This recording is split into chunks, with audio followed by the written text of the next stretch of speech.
Tout le sport d'ici avec Brico-Pro Saint-Bonnet, si pro, si proche. Et Pulsat, images, son, multimédia ménager. Les magasins de proximité.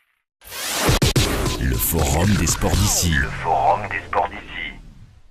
De retour sur le plateau de DC TV, DC Radio. Vous qui nous écoutez, vous qui nous regardez, on va parler du rallye Monte-Carlo dans ce forum des sports d'ici. On va faire un petit débrief, un premier en tout cas, avec les quelques pilotes haut alpin et bas alpin qui sont avec nous, puisqu'on a Jean-Noël Mondé qui habite Barcelonnette. Bonjour. Bonjour.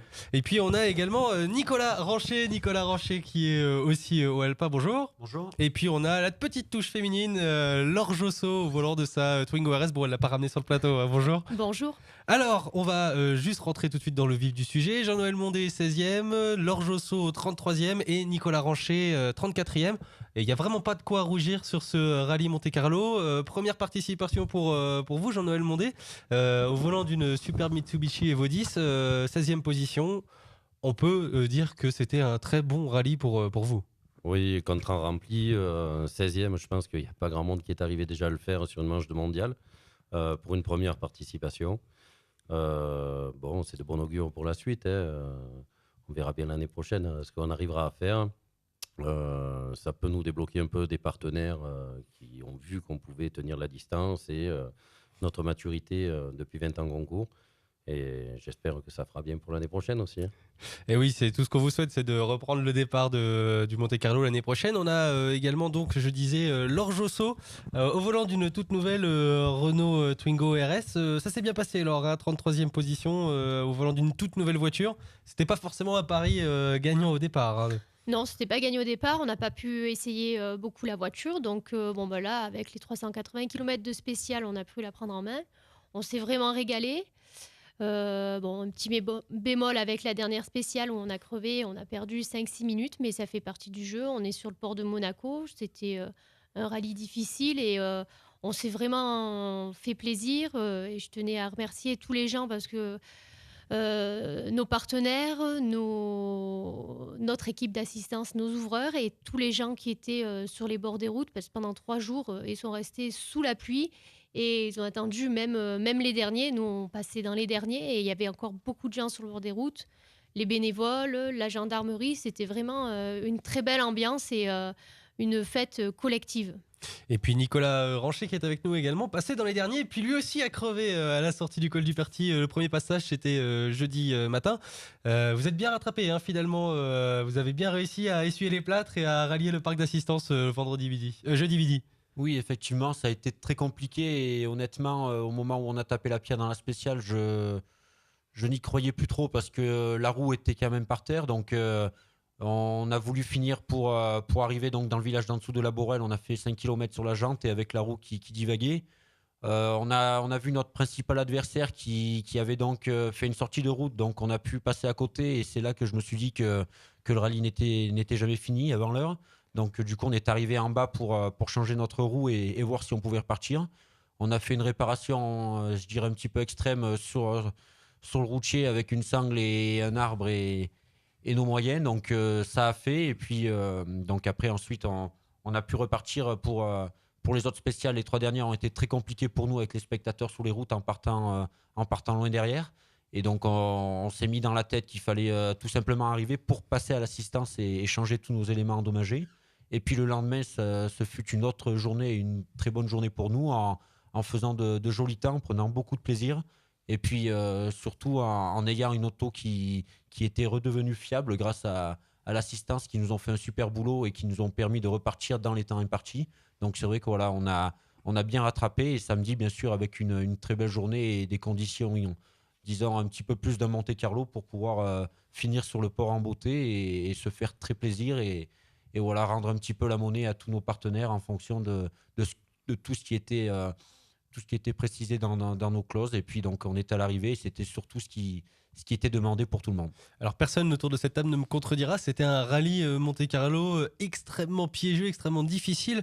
Jean-Noël, vous qui étiez au volant aussi parmi les pilotes, vous aviez senti, hein, la neige s'est invitée un petit peu, c'était presque de la soupe au début jeudi du côté du col du Perti, du côté d'Orpierre c'était un peu compliqué aussi. Et puis on avait, et puis vendredi ça, c'était encore un peu tendu avec les Vitrolles-Failles, cette longue spéciale, avec ensuite Sisteron-Toire où les conditions climatiques étaient aussi un peu différentes. Et puis samedi c'était le fameux col de Turini, le piège un petit peu de ce rallye. C'est vrai qu'on savait pas trop sur quelle pneumatique danser, si je puis dire. Oui, le choix était bon. On n'a plus droit aux pneus pluie. Ça fait qu'on roule en thermogomme, quoi. Des clous sans clous, quoi, on va dire. Décloutés. Non, à partir de là, si on faisait ce choix, c'était un petit peu la sécurité aussi.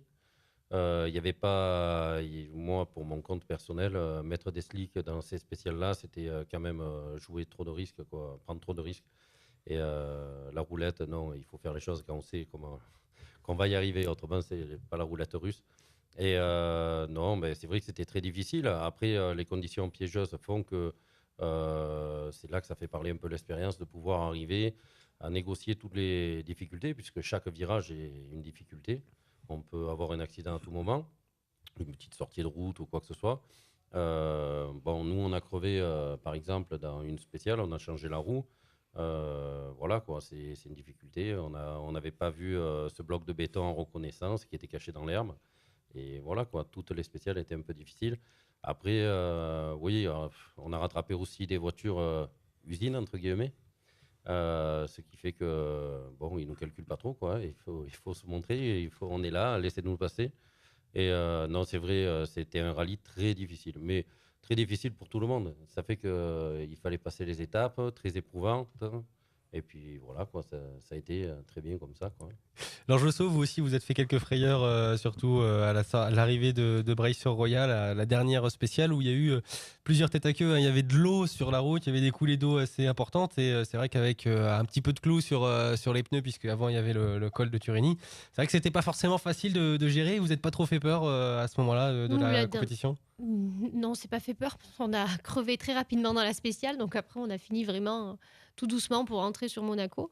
Mais c'est vrai qu'il y avait énormément d'eau et qu'il fallait faire très attention parce que à tout moment sur des freinages ou même dans les allonges de la spéciale, on partait en aquaplaning. Les pneus, les thermogommes sont pas géniaux sur l'eau, quoi.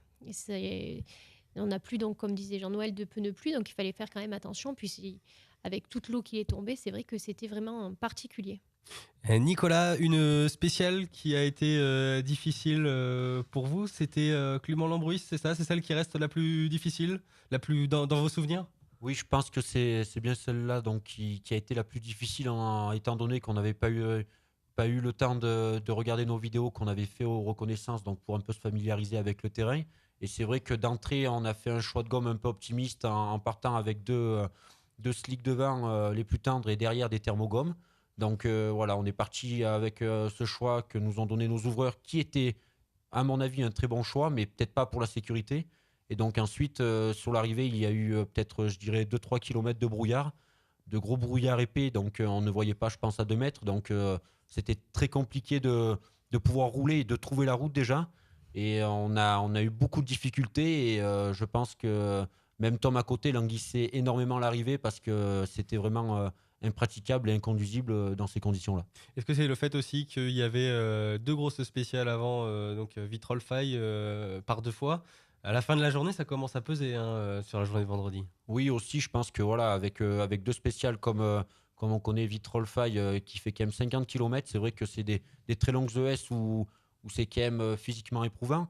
Après aussi le col Fombelle qui était pas enneigé et avec guerre de glace, on est parti avec pas la bonne gomme, donc ça fait aussi en termes de conduite un peu plus de différence et on y arrive un peu moins avec des pneus moins adaptés. Donc je pense que c'est un peu le tout qui a fait que cette dernière spéciale et en plus de ça de nuit a été très difficile.